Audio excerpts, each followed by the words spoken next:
I'm calling this audio, Let's Do This. What are we going to do? We're going to look at the ego thought system together. We're going to look at what it means to identify with that thought system and look at what we do as egos.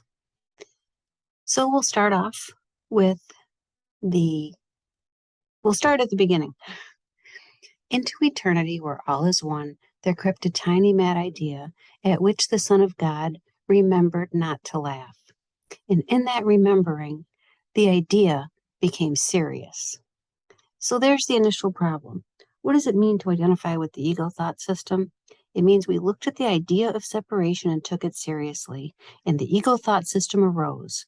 And we didn't just listen to the ego thought system, we joined with it. The ego thought system of sin, guilt, and fear is now us. We are the mind, full of sin, guilt, and fear, the opposite of heaven's love. And we are fearful of an angry God who is going to set upon his wayward son and destroy him. So the mind became a terrifying place to be. I took a piece of heaven away and destroyed heaven, destroyed God. But in my insanity, in believing the separation happened, I now believe that God's going to come after me and punish me. And so I project out the thought system of sin, guilt, and fear and create a world in which I can hide in, and he can't find me. Of course, that didn't happen in reality. It happened in insanity. It's a hallucination. It's a product of the idea of separation. So what it means to identify with the thought system of sin, guilt, and fear is that becomes our identity, and we hate God. We want him dead, but we also want him to kind of magically accept that we're an individual now. So there are levels and levels of insanity. It's like the idea of separation multiplying over and over and over again. What we do once we identify as an ego in this world is reflect that deep pain and sense of isolation and terror. But we project it out. We project out our own hatred, which was the original hatred of God, saying, I want to be an individual and I want to be special and I don't need you in your heaven. And the murderous intent to destroy him and his heaven, to be off on our own. We project those things that are in our minds, our hatred, our murderous intent, onto other people. We watch what others do and we go, phew, I'm not the bad guy. I see the bad guy right over there. I'm not as bad as him, even if I'm a little bad. I'm actually kind of pure by comparison. So love makes no comparison between dream figures. They're equally unreal. So in our world, we can't stop making comparisons. We can't stop deciding who's better, who's worse, who's the better course student, who's the worst course student. And this whole system seems to be closed because everything we look upon bears witness to the belief system. There's a world outside of me and I'm a body in that world. There's no provision made for a witness to come up and testify to something else. So we have to appeal to a higher court, in the sense, which is Jesus and the Holy Spirit.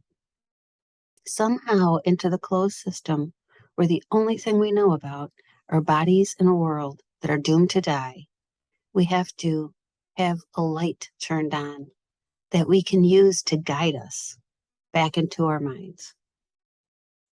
So we take Jesus' hand and look calmly on all of it. We don't try to change the dream.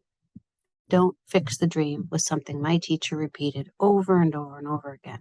That is not where the problem is. The problem is in your mind, not in the projected form of that mind. There's form and there's content. So what we're concerned with is the content, not the form. We don't minimize the painful effects we feel. It's torture.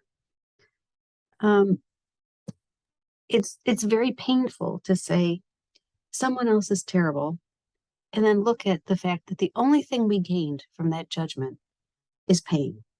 We cannot win within the ego thought system. It's designed so we can't win. The ego's dictate is seek but do not find. So we seek relief, but we can't find permanent relief in the world because the world will offer one thing, opportunities to blame and opportunities to forgive. To make progress with the Course, we have to question every value we hold in every single judgment we make. And we do this basically when we reach our limit. Our tolerance for pain is high, but it is not without limit. Sooner or later, we all begin to realize nothing works here. It certainly doesn't work permanently. Even if we're going to say, well, I found some things that work and I've been able to carve out a little comfortable space for myself, and it's a version of happiness I can accept. If you can do that, that's wonderful.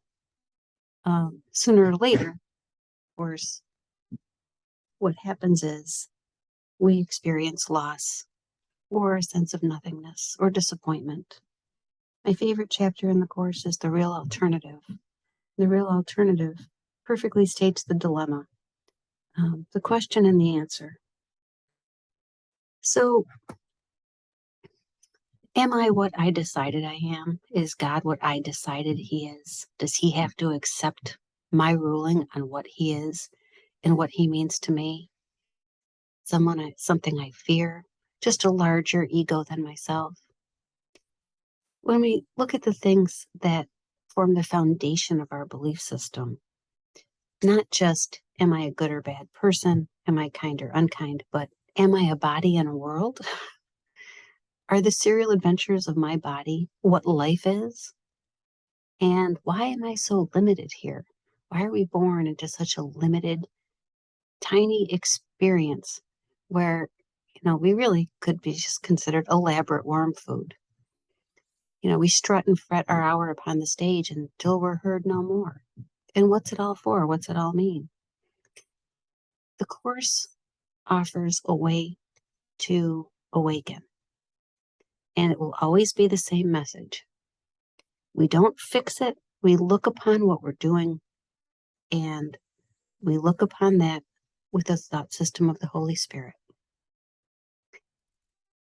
Well, that's all I've got. We did it. We looked at the ego thought system. It's hatred, it's murderous, and it's what is in us until we choose again. And we look at that not to judge it, not to be afraid of it, not to call it bad names, but in order to reach the truth about what we are. So, as the Course says, when you look at the ego, above all else, do not be afraid of it.